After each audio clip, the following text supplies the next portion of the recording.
Welcome back students.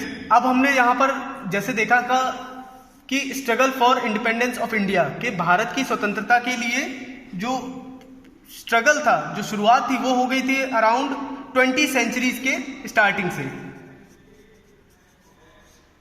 20 century के 20वीं सदी के शुरुआत से ही भारत की आज़ादी के लिए कई प्रयास जो है वो शुरू हो गए थे, जिनमें बाल गंगाधर तिलक हैं, चाहे हमारे महात्मा गांधी हों, चाहे नेहरू हों, मोतीलाल नेहरू, इनके द्वारा जो है वो शुरुआत की जा चुकी थी struggle for independence of India. अब हुआ क्या, मॉडर्न हिस्ट्री के दौरान एक जो इंपॉर्टेंट शब्द आता है वो है डिसेंट्रलाइजेशन। डिसेंट्रलाइजेशन क्या है? विकेंद्रीकरण। विकेंद्रीकरण को हम इस तरह से समझ सकते हैं कि जब 1707 में औरंगजेब शासक था या उसकी जो मृत्यु हुई, मृत्यु होने के उपरांत जो कई धड़ों में बटा हुआ मुगल साम्राज्य जो था, जो पहले एकीकृत था, इनके समय काल के दौरान वो अब डिस्ट्रीब्यूट होने लगा और पावर जो है वो जितने भी स्टेट्स हैं वो अपने अपने अंदर इस्टेब्लिश करने लगे। अब उसी समय यूरोपियन कंट्रीज जो है वो अपना इस्टेब्लिशमेंट काफ़ी अच्छे से करने लगी। तो होने क्या लगा कि मुगलों के हाथों से सत्ता जो है वो यूरोपियन कंट्रीज के हाथों में आ गई, यानी ब्रिटिशर्स के हाथों में, ब्रिटिशर्स के हाथों में, अंग्रेजों के हाथों में आ गई। अब अंग्रेजों के हाथों में आने से हुआ क्या? कॉलोनियलिज्म, अब औपनिवेशवाद की शुरुआत हुई, यानी उन्होंने भारत को अपनी कॉलोनी बनाना शुरू किया। और इससे कई तरह का, आपको एग्जाम्पल के तौर पर अगर मैं बताऊं कि भारत के कई इलाकों या कई जगहों पर उन्होंने एनेक्सेशन करना शुरू कर दिया, अपना कब्जा करना शुरू कर दिया। उन्होंने ब्रिटिश प्रोविंस यानी ब्रिटिश प्रांत, जिन जगहों पर वो कब्जा करते उनको घोषित कर देते, जिन पर सीधा सीधा क्राउन का शासन होता। अब इसी काल के दौरान जो है वो इंडस्ट्रियल रेवोल्यूशन होता है, यानी औद्योगिक क्रांति होती है अंग्रेजों की, जो अराउंड 774 या 1760s और 70s के दौरान शुरू होती है। अब यहाँ पर इंडस्ट्रियल रेवोल्यूशन का एक बहुत बड़ा मतलब ये भी बनता है कि अंग्रेजों ने ये नीति अपनाई कि जितना भी रॉ मटेरियल था, यानी कच्चा माल, रॉ मटेरियल, उसको वो इंपोर्ट करते इंडिया से,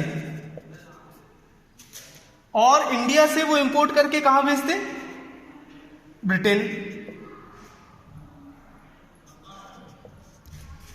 अब रॉ मटेरियल को वो इंडिया से इंपोर्ट करते, ब्रिटेन भेजते, ब्रिटेन से वो जो है वो प्रोडक्ट के रूप में बनता। अब उस प्रोडक्ट को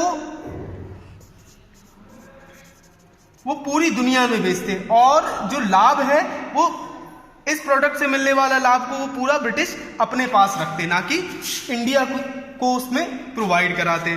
तो एक तरह से अंग्रेजों ने इंडस्ट्रियल रेवोल्यूशन का अपने ही विस्तार करने के लिए इस्तेमाल किया, भारत के संसाधनों का, रिसोर्सेज का उपयोग किया, और इसी इंडस्ट्रियल रिवॉल्यूशन के कारण ब्रिटेन जो है वो उस काल के दौरान काफ़ी फला फूला।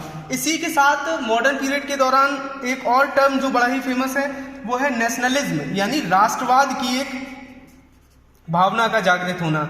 हमने बहुत सारे फ्रीडम फाइटर्स के बारे में सुना है जिन्होंने उस समय राष्ट्रवाद के लिए एक बहुत बड़े आंदोलन संचालित किए, जिनमें आप बेगम हजरत महल का नाम ले सकते हैं, आप नाना साहेब,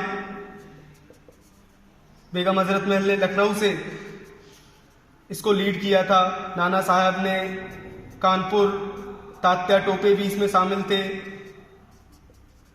मंगल पांडे, इन तमाम लोगों ने इस नेशनलिज्म की भावना को काफ़ी ज़्यादा आगे बढ़ाया। इसके बाद और अगर हम आगे आते हैं तो फिर बाल गंगाधर तिलक आ जाते हैं हमारे, फिर इसके बाद इसमें मोतीलाल नेहरू, चित्तरंजन दास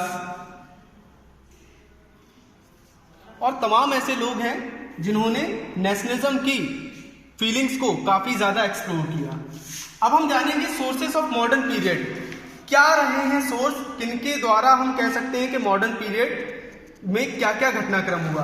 तो पहली जो चीज है वो होती है official records of the British administration. Official records का मतलब है यहां पर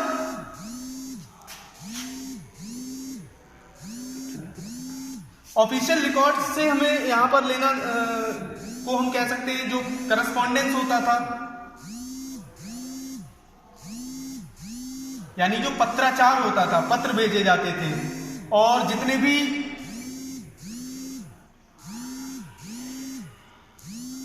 पत्र भेजे जाते थे, जितने भी उनको